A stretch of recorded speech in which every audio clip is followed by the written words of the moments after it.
All right, so here we are. We're going to go ahead and put this thing back together. Something I've done a little bit different now is I'm actually going to go with an SYE kit.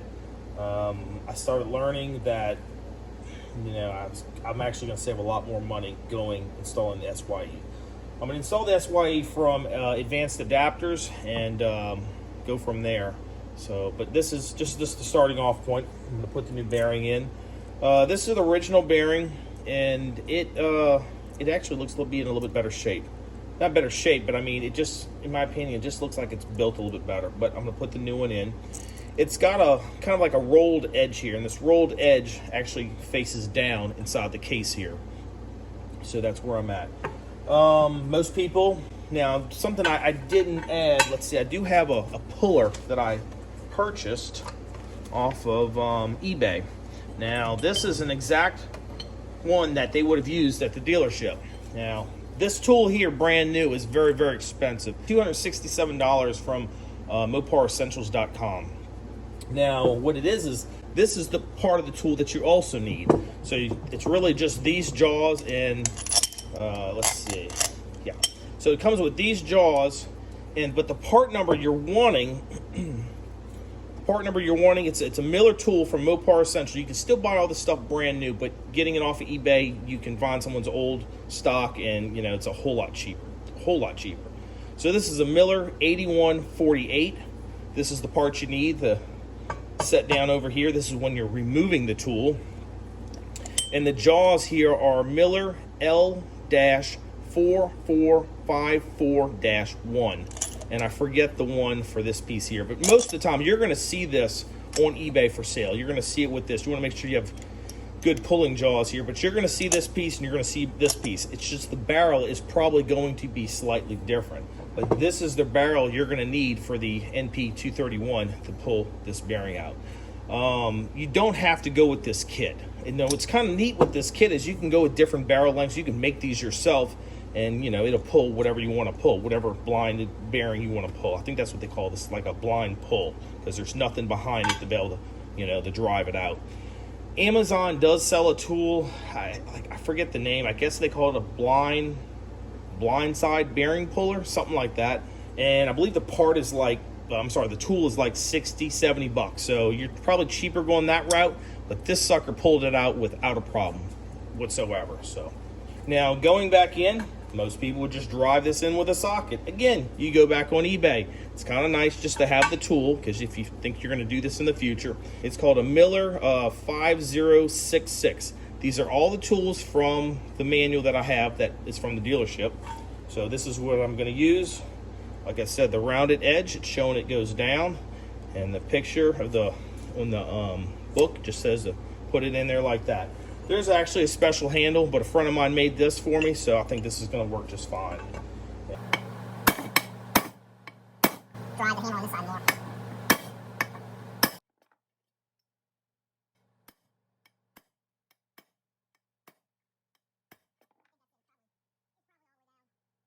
Just for good measure, I want to give it one more tap to make sure it's that, because you'll hear the sound. It's more of a dud, like it's not going to go anymore.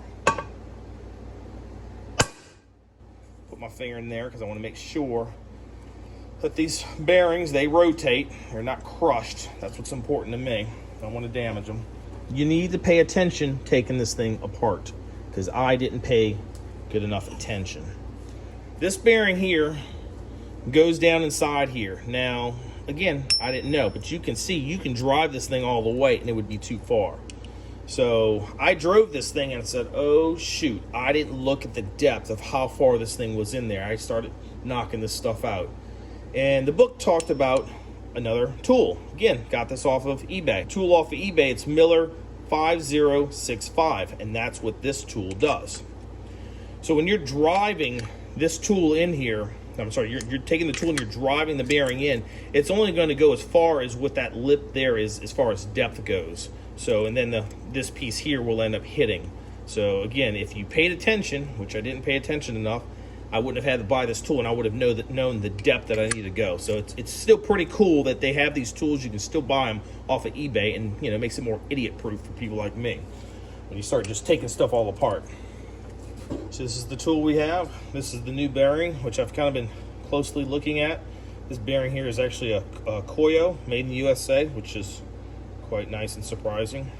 So I'm going to go ahead and drive this one in, put it in there so I know how deep I need to go. Do my best to try and keep this little guy straight.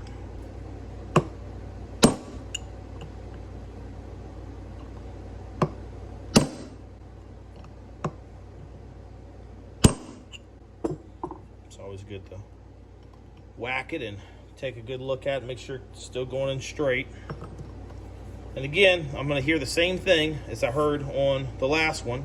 Once I hit it, it'll be that one solid or high ping, which will then let me know that it's fully seated where it needs to be at the right depth. See, you heard the change in tone? It's definitely going to be deep enough now. Probably barely kind of see what I mean. It's not much. It's just a tiny, tiny bit. But you got to pay attention for that, because if you don't, you go too far into it. I'm so glad that they still sell these tools on eBay there. So now we're going to go ahead and move on to putting back the planetary back together. All right, so it's been a while since I've taken this thing apart. I've got the manual over here and just kind of taking a look at it. So now I got to do the reverse order. It says to kind of coat these things in automatic transmission fluid, and you just kind of keep them wet. That's all they want you to do, is just kind of keep these things wet when you go to put them together. This is about to get messy here, but it is what it is. I will cover all this with oil, you know, when it goes back together. I'll make sure it's all fully lubricated and everything. I don't want it to get all out of hand and all messy. So I'm just putting this thing down in here. It's basically between the metal gear here, and matter of fact, doesn't hurt to kind of put more oil on there. Now I think about it, I ought to just, I'm thinking about I ought to just stick it in this freaking pan here and just kind of get crazy with it. Not too crazy, but I want this to be lubricated, and I don't want there to be any problems with this. I say that, you know, I ought to just put all this on here. I don't want any of this stuff dry. So, all right, we know we got our plastic piece in there. Go ahead and put him down in there. Gonna slide that. You know, this guy is supposed to get wet. This is the upper part. Hopefully you. So we took the clip off. We took the metal one off. Then we took the plastic one off. Removed it. And there would have been another plastic one behind it. So I'm going together right. So we got that one on. So then I'm going to take this guy here, which I can already see the wear marks. I'll put it facing up. Just keep it wet. I'm going to drop it on down there. And yep, it's down enough. Now what we have here is our snap ring. Our snap ring's going to go on it, because clearly this is the only one of this size. There we go. Walk that in. Walk that in. And there we go. It's snapped in, I believe. Why did it go in so easy? It just seems too dang easy. You can actually push down on that, actually, a little bit, I thought. So, all right, we're free. I know it seems kind of weird and loose, but it is what it is, right? All right, so planetary is put together. I need to work on the big shaft, but I'm not going to hold off a spec on that. I think I'm actually going to jump to the manual, and this is a piece that goes on the other half, which is the far back side. It's actually where the output shaft of the transmission, I believe, goes in this end, so it'd be bolted to that. So I'm going to pop the seal off and look for the new one, and come back here in a second. Y'all can see me drive it in. Book talks about just use a drift pin or punch like this. And I got two boards here. Just kind of going around in a circle and knocking it out. There we go. That was nothing. You know, I think I'm just going to get a block of wood here and put a piece of block of wood to spread it over and just hammer it in there and just make sure it's flat. But I'm going to get a brass brush here, and I'll come back in a little while. I'm going to clean all this up. The outside of it, it's got basically like this red stuff on it. I'm assuming it's kind of like a dried on like Permatex or RTV kind of sealant. I added just a tiny bit of this all the way around the seal and just kind of smeared it with my finger and kind of wiped off the excess. I have a 2010 Mazda 3, and I had problems with the CV shafts as they go into the transmission. There was leaking. So what I learned was this stuff here is anaerobic gasket maker. This works for, especially if you're dealing with an aluminum case. If you have scratches where it's kind of torn up, this will help seal that steel better so you won't have it leaking. I actually went through a lot of forums trying to figure out what to do with that Mazda 3, and a guy said that whether he sees scratches in aluminum casing on transmissions or not, he says he puts this stuff on there and has not had a problem with one leaking. So I thought, what the heck, might as well put a little bit on there. It's not going to hurt it, right? My steel installer right here is a block of wood. I'm just going to put it on there and just do my best to try and hit it in the center. Best that I can in the center. Yeah, there we go. Already knocked it in halfway. Halfway crooked, I should say. Just wiping up the excess here. But yeah, it was a forum, and then it was that one YouTuber. He didn't have a lot of views. I don't even think he had 1,000 views. That's what's kind of neat when you don't have to have 10,000, 30,000 views. Matter of fact, I think I need to drive it a little bit further. You don't have to have 30,000 views for someone that knows their stuff. And this one guy, I don't even really hardly look at his videos much, but he's had a few videos that really impressed me. He really knew what he was doing. I hope he does better with his channel and he gets more followers. But yeah, he really knew his stuff.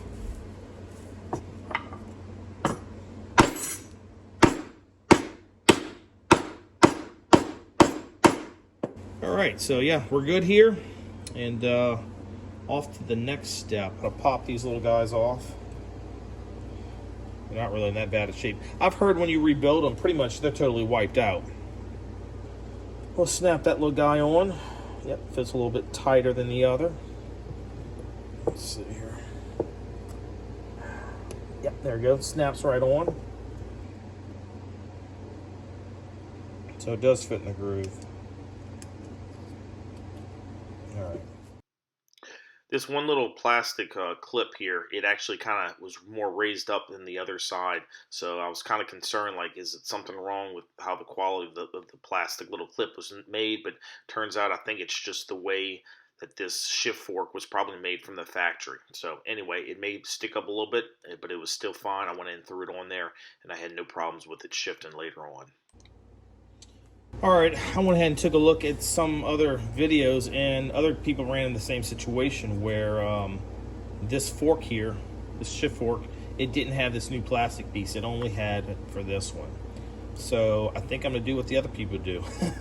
I mean, it doesn't really look bad. It had a little bit of something peeling away. Maybe that was just from the factory. It kind of broke it loose, but nothing's cracked on it that I can see. So, and it's not in horrible shape or anything like that. So I'm going to go ahead and leave this alone, and it's going to go back in. All right, so I'm a bit irritated here. I've looked through this kit. I've looked through everything.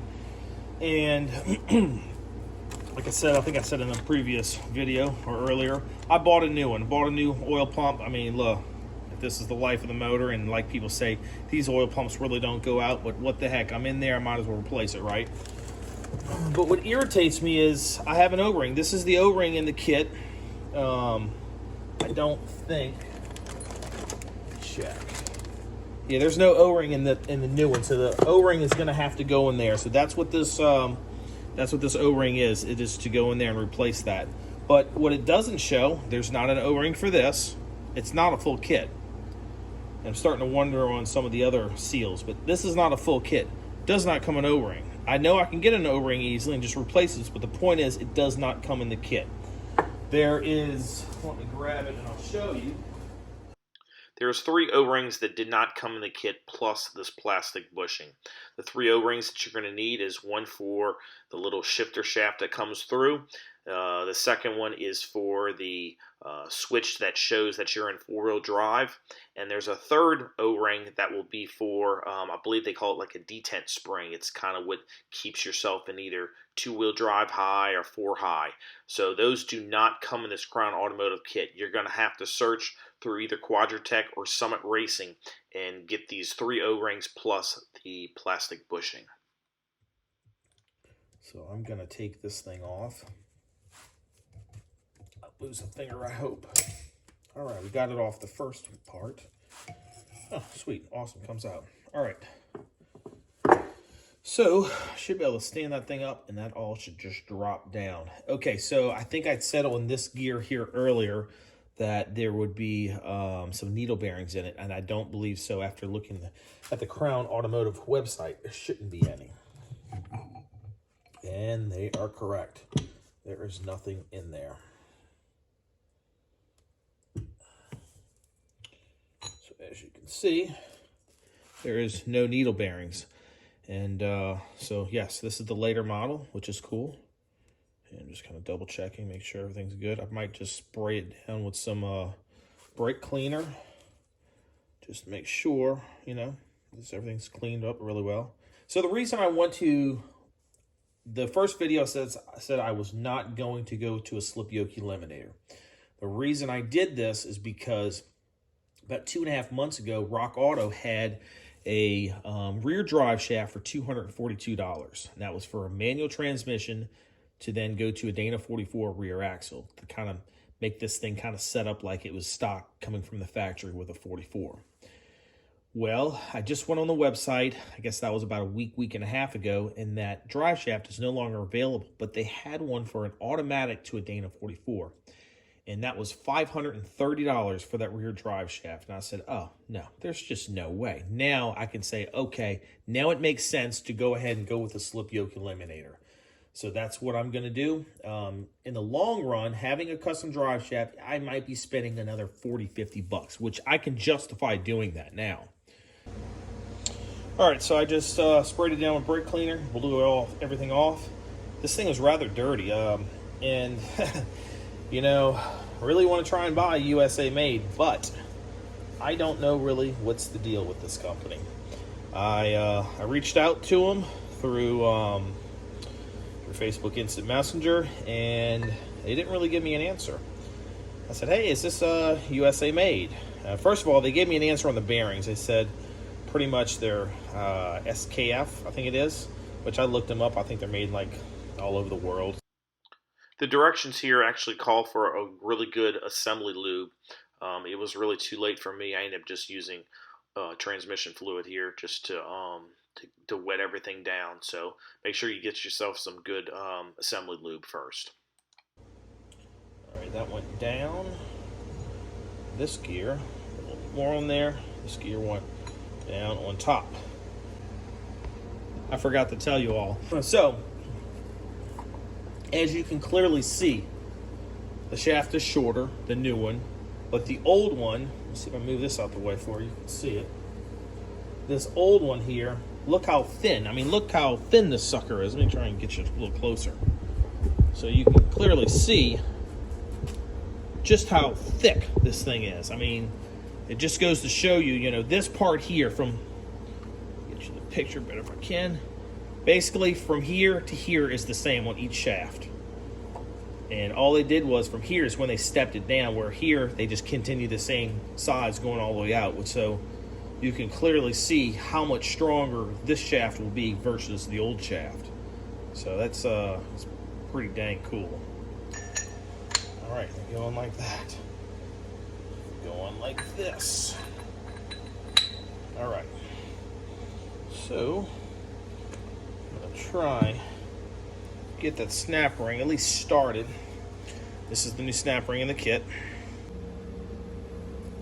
All right, so I finally end up getting in, let's see, this is the part number from Crown Automotive for the shift lever O-ring that's in this box. Tiny little O-ring. Show it to you. That's all it is. Big old box for this thing. The one that came out, it's real easy just to pop it out. It's got this little retainer clip. What I noticed on this one here is the outside of the O-ring is kind of flat here, where the inside here is actually quite flat. Where the new O-ring, it's round. It's round all the way around it, so it's not flat like this one. And here's the old plastic retainer. I have the new one. But anyway, this is the part numbers right here that you need. And I think I'm gonna, this is also, I think I wrote down, well, yeah, it was the same part numbers because I was confused on what part number was for what. This piece here, I have it inside. This is another O-ring. It's supposed to be for the four-wheel drive switch, which would go right here. And there's another one, which I've looked. This is like a little plunger deal. I think what this does is it keeps tension on the shift lever as you're switching to the different ranges from two-wheel drive, 4 high, neutral, and 4 low. So what I can see here is the O-rings, they look really about the same size. So I'm still waiting for one of these to come in, and I'm gonna go ahead and replace the switch as well because it's pretty heavily rusted, and I just soon do it because it's easy, it's there. All right, so I checked, and the book just says to, when you just basically sound like you just put the O-ring in there dry, and I end up putting this little piece here in, and whenever you install the I don't know if they call it the sector shaft, which is basically for your range selector, they say put some automatic transmission fluid. They don't say automatic, it says transmission fluid, which this thing takes ATF. So it's automatic transmission fluid just to kind of lube up that shaft so this thing isn't going in there dry. Just running my finger in there, I can feel that the inside of the O-ring feels like it's more rounder. I should say it doesn't feel flat. It feels like there's a ridge in there, which is great because that's what I want. I want there to be a ridge and not feeling flat like the old O-ring. So something plastic. Just kind of work it around, push it in there.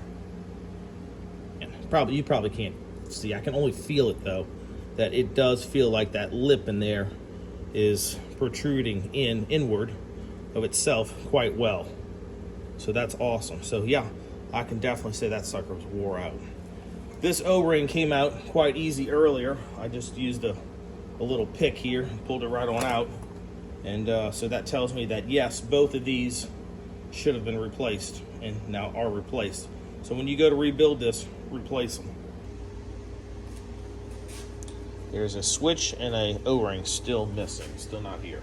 So I can't remember. It's been a couple weeks since I've taken this thing out. So I'm gonna put it like this. I know the advanced adapter said this point here, make sure this is up, and I've got a shift fork that's all got to go in here, which I might be taking it back out because I can't remember.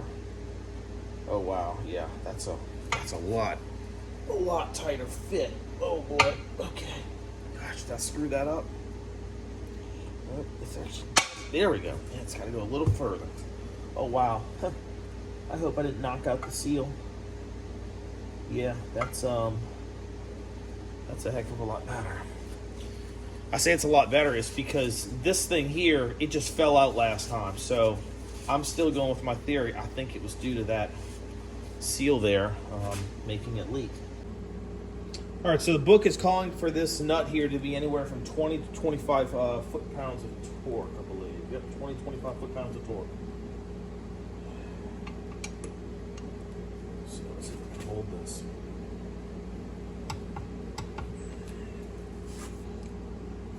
All right, we're at 25 foot-pounds of torque.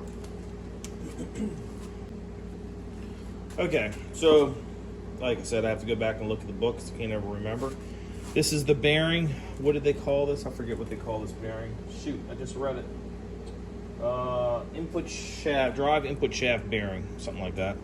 So what you're trying to do is you're trying to drive this thing down until this snap ring seats up against the case, and that's what we're after. That's our goal.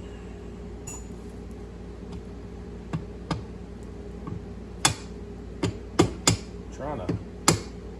Well, this thing's going in like way too freaking easy. Wow, that's actually quite scary. Why did it go in so freaking easy? All right, so I had something just kind of weird happen here for a bit. I had to turn off the camera and try and figure this out. I drove the bearing in. Of course, this was facing upwards.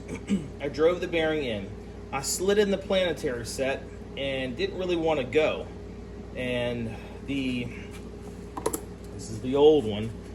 The inner part here is, I guess it's a very slight press fit on this part of the shaft back here.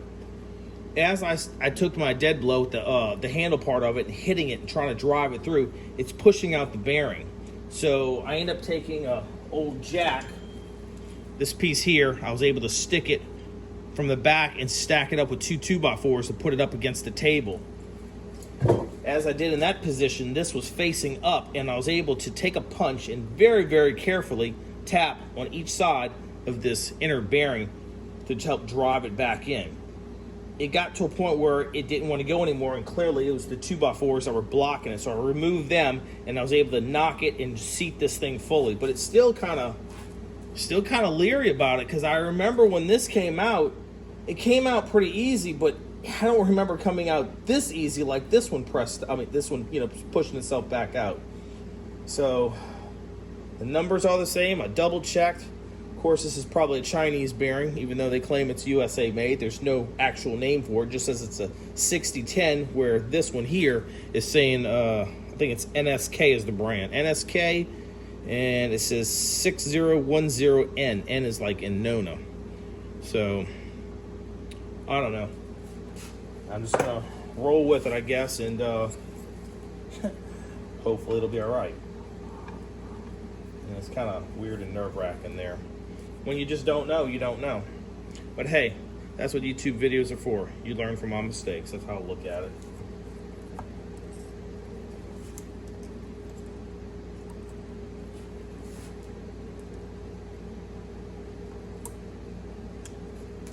Just a flat head. Push them on and let it snap in place.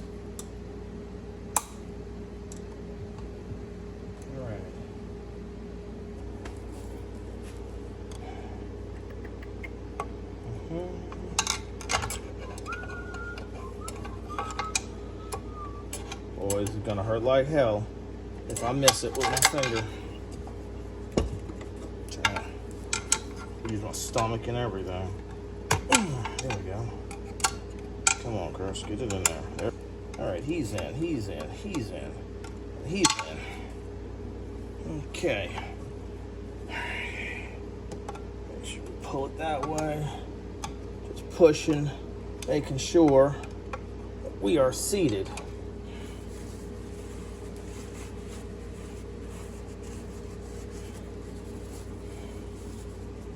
Just want to clean, have a good mating surface here. And this is the part that's going to seal, keep the oil from going in. All right, so clearly you can see this little slit here. This has got to get lined up. You can see here, this little hole needs to get lined up with this little bitty hole, because that's what keeps all the pump, lets the oil. Let's see, this thing would be actually be facing the other way. So that hole there is allow oil to get up there and drain all back in. Actually be slung up in here, drip down, lubricate your seal, all that good stuff. Let's see. Yeah, we don't want to put that on there just yet. All right, so Crown Automotive came with this. Just this black silicone. It says it's waterproof and flexible, interior/exterior sealant, protects wiring. This makes no sense.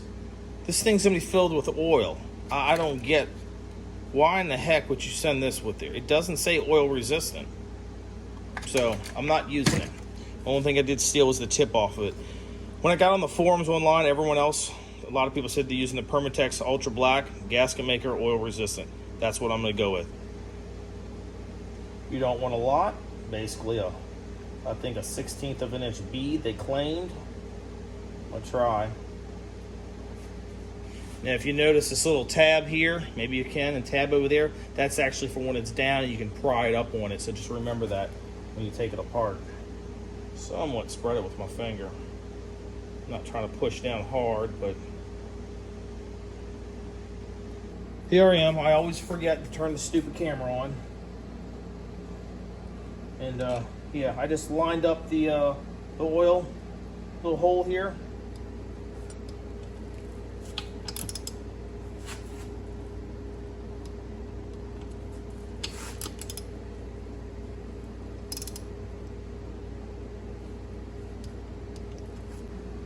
All right, I had to disassemble it. I forgot to put a bearing in it. It would be better when this thing's flat like this too. 6206 is on here and it's 6206 on there. both this bearing and if you're going to use the original tail housing, they both use the same bearing of 6206. But like I said, no-name bearings are probably Chinese. So, you get what you get. I think I'm still going to hold on to all these bearings because I don't know. You know, I want part numbers for something fails later. Well, maybe I can search them out, pay a little bit more, and get either a Japanese or an American-made bearing. That's just what I want. All right, here we go.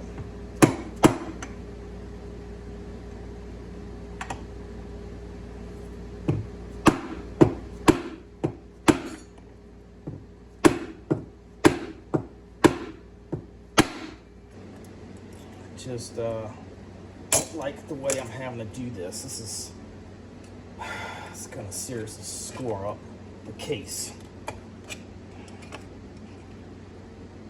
There we go. If you're messing with something like this, don't be cheap. Don't use old RTV. If it's been sitting for 6 months or a year, I say go get more. This is just something you don't want to have to do again if you can help it. Hey, that'll work. We'll just walk it around just like that. Hammer to hammer, right?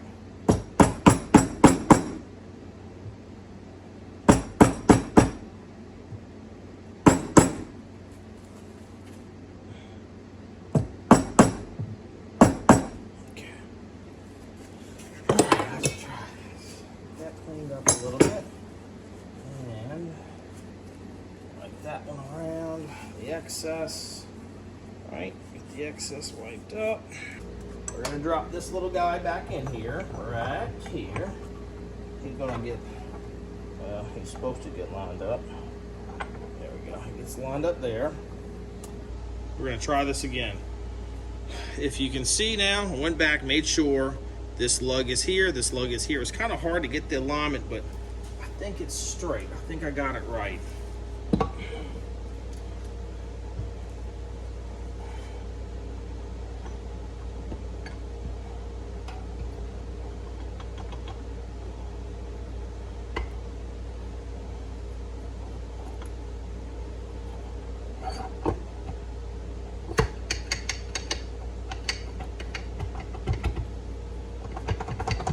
There we go.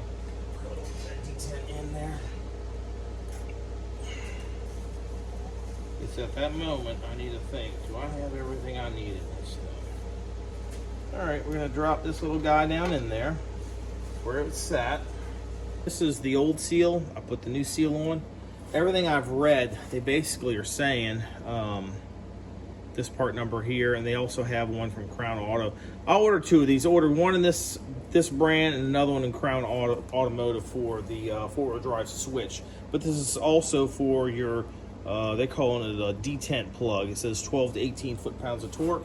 Put some transmission fluid on it, and I'm going to tighten this guy up. So I'll put that O-ring on there. I matched them up, eyeballed them. They look exactly the same. So everyone else online says that the same is your four-wheel drive switch. So I'm gonna go with it. That's it. That's all she wrote. It's tight enough there. So yeah, that basically keeps tension, keeps you in those different ranges. So much for filming.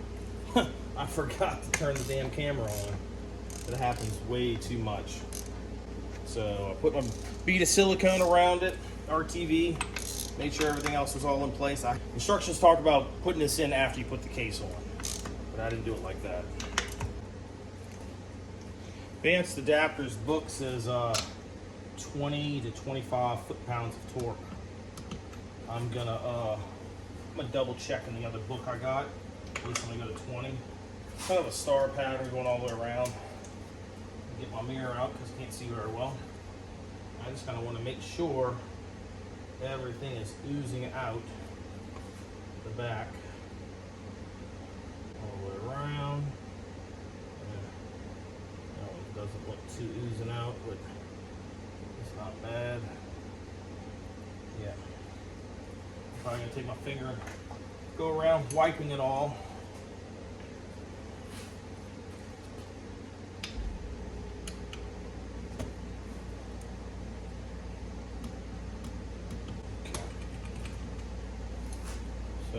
have done them all, I think, at 25. I mean 20.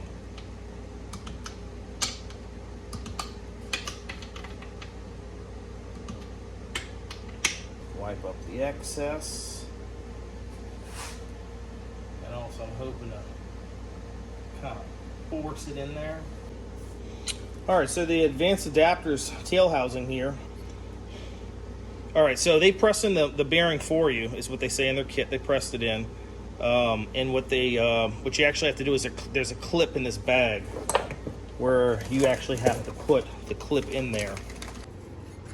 All right, everything I can see in the kit here, they're actually this little lip here needs to be facing up. Kind of nervous here because it's gonna freaking tear up my fingers. In the book, as you can see it here, it actually shows you. If you look really, really closely there, they got a little square around it, and that little tab is facing upwards. Let's see, we can turn this where we're at here, and yeah, we should be matching the picture. That looks probably pretty close.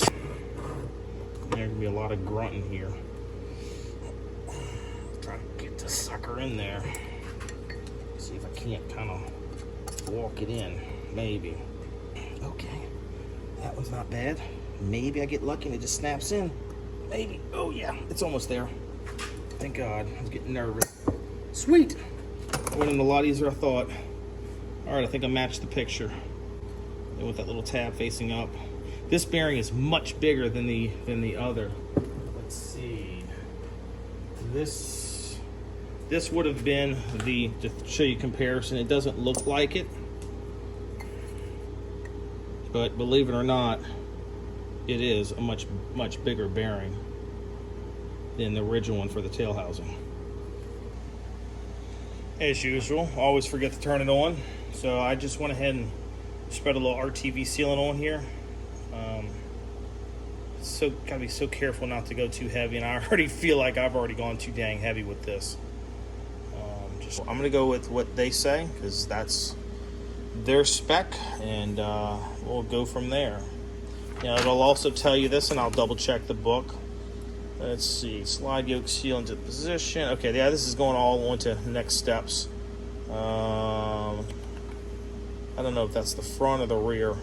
Anyway, this to hold the yoke on with that nut, it's pretty high torque. I think it's 140 to 150 foot-pounds of torque, and I'll have to figure out what the front is.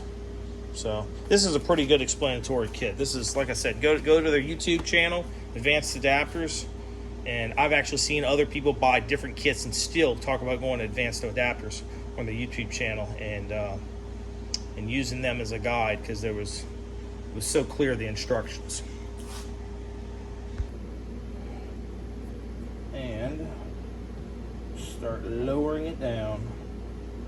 I kind of dry fitted already, but I want to make sure that it all lines up well. You kind of talk about grabbing the shaft and kind of moving it around. There we go. This is only the blue. Just kind of, I don't know if I should put it or not. Oops. Clearly enough on that one. Run it onto that one. Share the threads. Oops, not that one.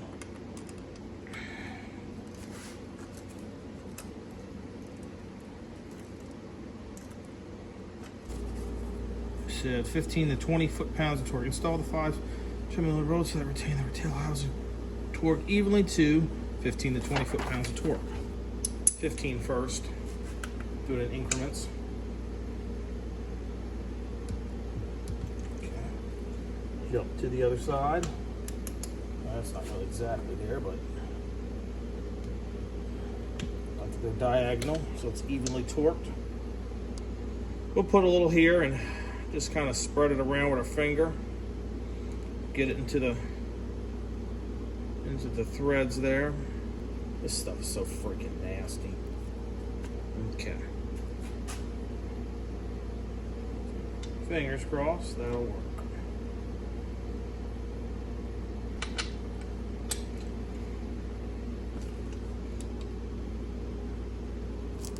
I put some what is this? Assembly lube. This stuff's like honey.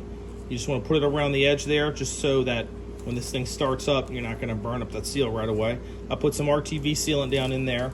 Now, the SYE kit comes with this piece here. It comes with two of them. One for the front drive shaft and one for the rear. Now, I had actually ordered this one because thinking that, well, this master rebuild kit should have come with this from Crown Automotive, and it didn't. So I ordered one, which not realizing that Advanced Adapters actually has one in their kit. So this is the part number you would need. Let me get back a little bit. I think I got this from Summit, and this was the new nut for it as well. I believe I ordered this from Summit as well. At least this one's made in the USA. That's Mexico. Hey, that's not bad. Mexico and USA. At least we're closer. All right, that didn't work out too well for me. So I pushed this little rubber piece. I pushed it on the shaft. The guy on Advanced Adapters YouTube channel, he puts it in there, but that ended up being a mess. So I walked it on there, and I put some more RTV in there. Let's try this again, because it just didn't go well for me. Oh, shoot. All right, that's better. So you can see all that RTV in there, gooing it all up. So now when I put the nut, the threads hopefully will be nice and sealed. Nut, front yoke nut is 90 to 130 foot-pounds of torque is what it's saying here. So 90 to 130, where Advanced Adapters here, I believe they're saying both, 140 to 150. We're gonna go with what the book says there, and I'll do this for the rear. I had to go borrow a bigger pipe wrench.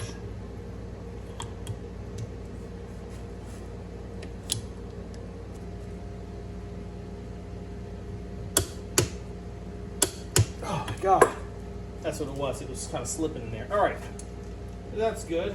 We're straight on that one. That was tight. And now we'll switch around and do the one on the back. Grab our RTV. I'm gonna break out the assembly lube here. Put some of this on here. So this stuff's like freaking honey. Gooey as can be.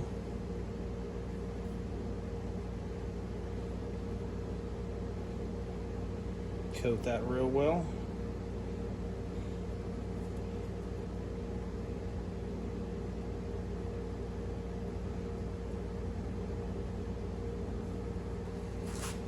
All right, and that's lined up on there.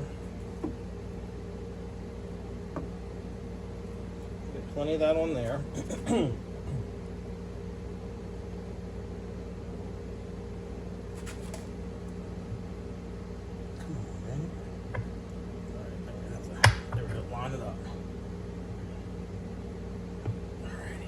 So hopefully we don't have any leaks.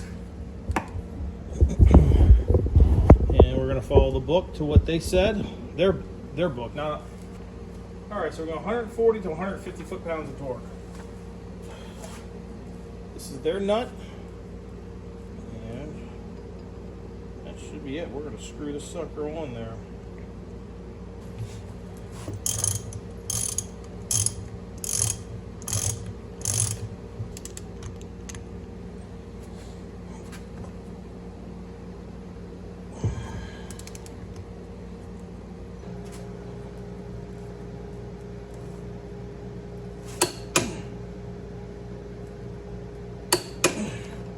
Okay,